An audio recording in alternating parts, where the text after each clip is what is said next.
Day 2 of the 2017 Mountain East Conference Tournament is finished. The quarterfinals of the women's was played today. The semifinals are set. In the first game this afternoon, it was Wheeling Jesuit versus Shepherd. Wheeling Jesuit would get the victory 78-49 over Shepherd. Shepherd led by 5 with just under 4 to play in the first half, but Wheeling Jesuit went on an 11-0 run in the last 3 minutes of the half to take a 32-26 lead. Shepherd would keep it close until the end of the third when Wheeling Jesuit took a 14-point lead after a 9-0 run, making the score 51-37. Over the final 23 minutes of the ballgame, Jesuit outscored Shepherd 57-23 and earned themselves a 29-point win and a berth in the semifinals of the Mountain East Conference Tournament. Wheeling Jesuit shot 87% from the free throw line and 47% from the field. Shepherd shot just 29% from the field. That was their woes today. The big reason they lost was shooting. A lot of the teams in this conference tournament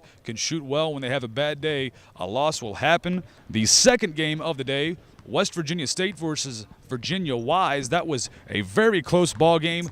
It came down to the very end. Wise would win 72-70. And in this game, West Virginia State, one of the highest scoring teams in the country, let alone the Mountain East Conference. It took almost 5 minutes for them to score its first points of the game, with Wise leading 10-2. 2 minutes later, State cut the lead to 2, but Wise went on an 11-3 run to end the first quarter. State would once again cut the lead to 1 in the second quarter, but Wise would answer with 7 quick points, making the score 32-24. Wise led at the half 41-33, and State would get within 2 points in the third, but Wise would continue to answer the bell heading into the fourth quarter. In the fourth, Wise built their lead to 11 with 4:24 to go, but State had the last gasp effort, went on a 14-4 run, cutting the lead to 1 with 4 seconds left, but free throws were made by Taylor Sandage and Mackenzie White to seal the victory for the Cavaliers and Virginia Wise. They move on to take on Wheeling Jesuit in the semifinals. Not surprising there, the 2 and 3 seed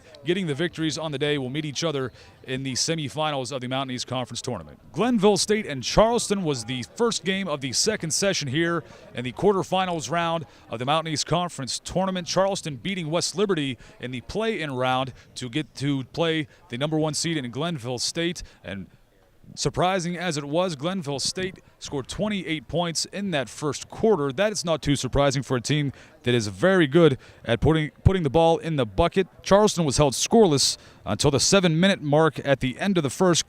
Glenville State more than doubled up Charleston, scoring 28 points to just 13 for Charleston. 5 minutes into the second quarter, Glenville State scored just 1 point while Charleston only scored 2. That trend would continue in the second, but only for Glenville.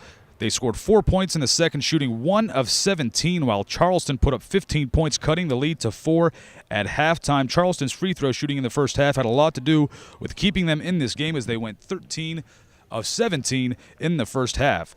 2:15 into the third quarter, Jordan Peck hit 2 free throws to take a 1-point lead. Glenville State's shooting troubles continued in the third, scoring just 11 points to Charleston's 20. The Golden Eagles lead. Glenville State barely broke double digits in the fourth quarter. Octavia Law, the freshman point guard for Charleston, hit 3 free throws in the final minute to expand the lead to 9 points. And Charleston upset Glenville State, the number 1 seed, 65-57. Glenville State scored 28 points in the first quarter, 29 the rest of the game in the final 3 quarters. Unbelievable. After the game, when Coach Stevens is asked what happened with the team, she said when the wheels fall off, they really fall off for Glenville State. When they shoot poorly, they continue to shoot poorly, and that is what happened in this ball game. Glenville State will still play in the regional tournament.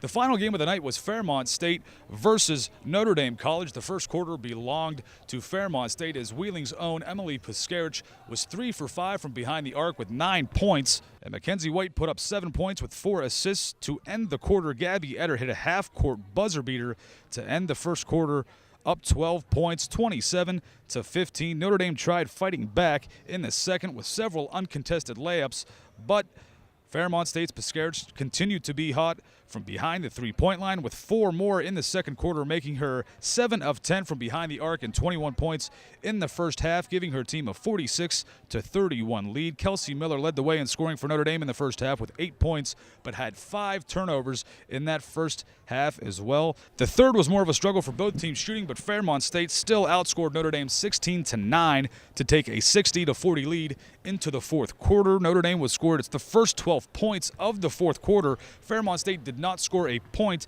until the 4:12 mark. It was another Emily Piscarich three-point shot. The final was 75-59. Emily Piscarich led the Falcons with 26 points. She was 8 of 15 from behind the arc. Mackenzie White set a new Mountain East Conference tournament record with 7 steals in the ballgame. Watch a full broadcast of the games on Channel 14 on Comcast Cable. It will be the full Metro News broadcast. If you want to hear Pat Stewart and I for the West Liberty Sports Network broadcast, please go to hilltoppersports.com. Check out the Game Day Central Live page. Click on the live audio link, and it will be the West Liberty Sports Network broadcast, audio only again, of just Pat Stewart and I for the men's game against Glenville State on Friday at noon.